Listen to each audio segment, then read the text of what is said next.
तो फाइनली हम इस रूम को छोड़ने वाले हैं और हम इस रूम को बहुत याद करेंगे। आप देख सकते हो एक बार, ये पूरा मेरा रूम था इस तरह से। यहाँ पे मैं सोता था और यहाँ पे मैं काम करता था। ये 2 बाल्टी मैंने इनिशियली ले रखा था। ये डस्टबिन है, डस्टबिन में मैंने कभी आज तक ज़्यादा कूड़ा नहीं रखा है। देखो सकते हो अभी भी खाली है ये। और इस छत को मैं बहुत मिस करूँगा। ये यहाँ का एक एडवांटेज है कि आपको अगर रूम में बोर लग रहा है तो फिर इस तरह से छत में आप टहल सकते हो डायरेक्टली। और ये पूरा चारों तरफ से देखो मस्त घिरा हुआ है, चारों तरफ से पूरा एक घिरा हुआ था, बढ़िया। और यहाँ ना मुझे एक चीज़ अच्छा लगता था, ये काई। देखो ये काई कितना हरा हरा लगता था, हरा हरा दिखता था। देखो ये सुबह का जब धूप पड़ता है ना तो और अच्छा लगता है। और ऐसे करके ये पूरा वहाँ तक है। और यहाँ का एक और अच्छा चीज़ मुझे ये लगता था कि ये थोड़ा सा ग्रीनरी भी यहाँ पे है, जहाँ पे इन्होंने कुछ वेजिटेबल्स वगैरह जगा रखे हैं। देख सकते हो ये बोरे को ही इन्होंने वो किया हुआ है, क्या कहते हैं, गमला जैसा बना के मिट्टी डाल के उसमें वेजिटेबल्स वगैरह जगाए हुए हैं। ये शायद भट्टा का पौधा है और ये इसको कांदा भाजी बोलते हैं।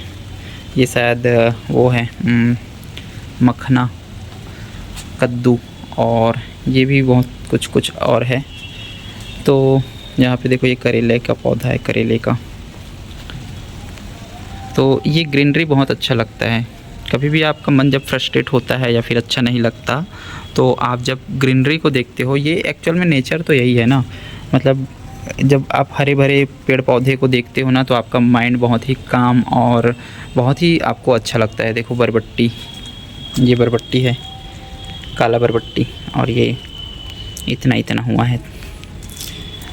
ये मकान मालिक लोगों ने या इसको मेंटेन करके रखा हुआ है जगह की इस तरह से। और ये इसलिए बांध रखे हैं क्योंकि ये जो पौधे होते हैं, ये इनके नार जो होते हैं वो पूरा इसमें ऐसे अच्छे से फैलेगा।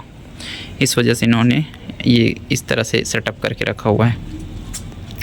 और वहाँ पे भी 4 गमले अभी और नए ला के रखे हैं तक, क्योंकि उस गमले में और कुछ जगाएंगे ऐसा लगता है मुझे। शायद अभी कुछ नहीं लगाए हैं इसमें।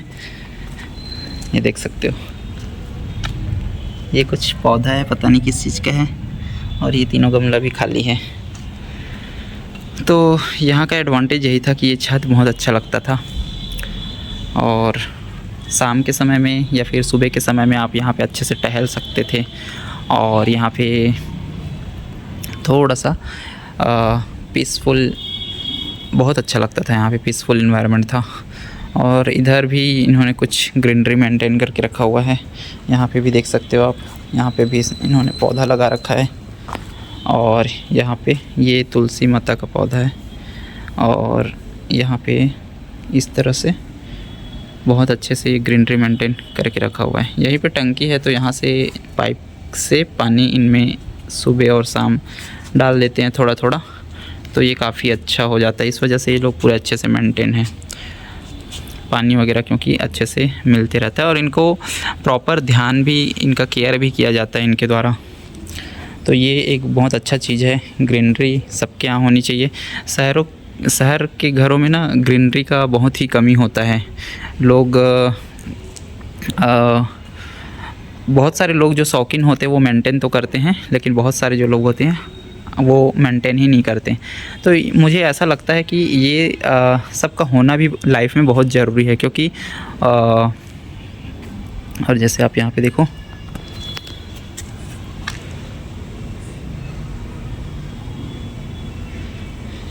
ये पूरा करेले का पौधा है। तो मुझे ऐसा लगता है कि लाइफ में इन सब चीज़ों का होना भी बहुत ज़रूरी है। ये पूरा ग्रीनरी वगैरह जिस तरह से इन्होंने मेंटेन करके रखा हुआ है, क्योंकि कहीं ना कहीं सब चीज़ों का इफ़ेक्ट हम पर पड़ता है और हमारा दिमाग शांत रहता है इन सब चीज़ों को देखकर और अच्छा महसूस होता है।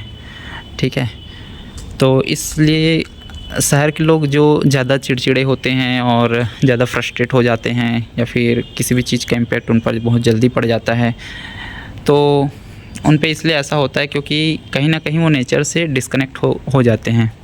वैसे तो अभी जहाँ पे भी आप रहते हो नेचर में ही रहते हो, पर ये जो ग्रीनरी जैसा जो चीज़ होता है, हरा-भरा पेड़-पौधे को देखना, पेड़ों के बीच में थोड़ा समय बिताना, तो ये सब चीज़ ना कहीं न कहीं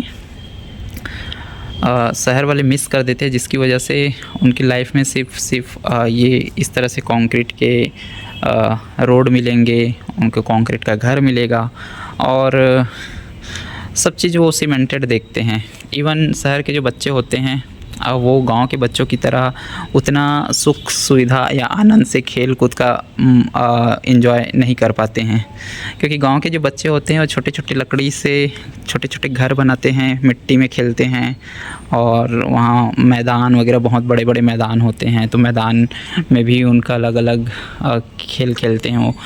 तो यहाँ के बच्चे ज़्यादातर मोस्टली शहर में क्या होता है कि शहर में बच्चे ज़्यादातर एक तो क्रिकेट खेलेंगे और क्रिकेट से भी वही आसपास के लोगों में दिक्कतें चालू हो जाता है, बच्चों को खेलने नहीं दिया जाता या फिर आसपास के लोगों को उसमें प्रॉब्लम होता है, जो कि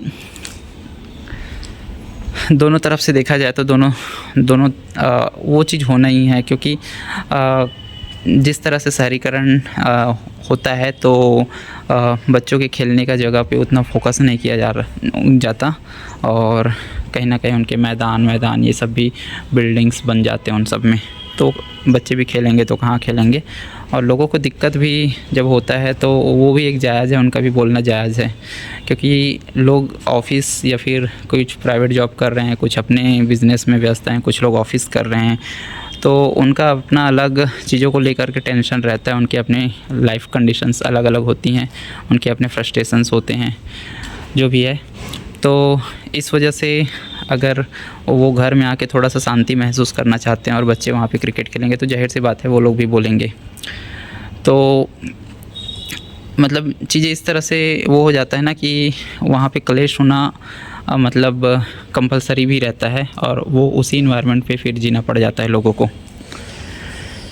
तो मैं ऐसे ही इसको दिखा रहा था कि भाई जब हम यहाँ से जाएंगे तो फिर हम इसको बहुत मिस करेंगे, और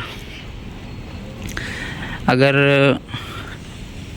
देखते हैं वहाँ चीज़ें अच्छा हुआ तो फिर वहीं रहेंगे, और अगर वहाँ पे चीज़ें ठीक नहीं हुआ तो फिर से एक बार इसके लिए और बात करने की कोशिश करूँगा, अगर मुझे यहाँ ना हुआ तो। पर अभी मैं ऐसा नहीं सोच रहा हूँ, अभी मैं सोच रहा हूँ सिर्फ उसी चीज़ के लिए कि वहाँ पे मैं कोचिंग वगैरह पढ़ा लूँ, थोड़ा आर्ट क्लासेस ओपन कर लूँ ताकि कुछ बच्चे आएँ जिसको मैं टीच कर पाऊँ, जिसको मैं आर्ट सिखा पाऊँ और उससे मेरी भी थोड़ी बहुत अर्निंग हो जाए, तो लाइफ सर्वाइव करने का जो वो होगा वो थोड़ा सा ईज़ हो जाएगा।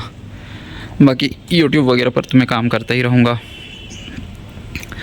तो अब फाइनली आप इसका लास्ट व्यू देख लो, उसके बाद मैं इस वीडियो को यहीं पे स्टॉप करूँगा। Okay, bye bye, take care.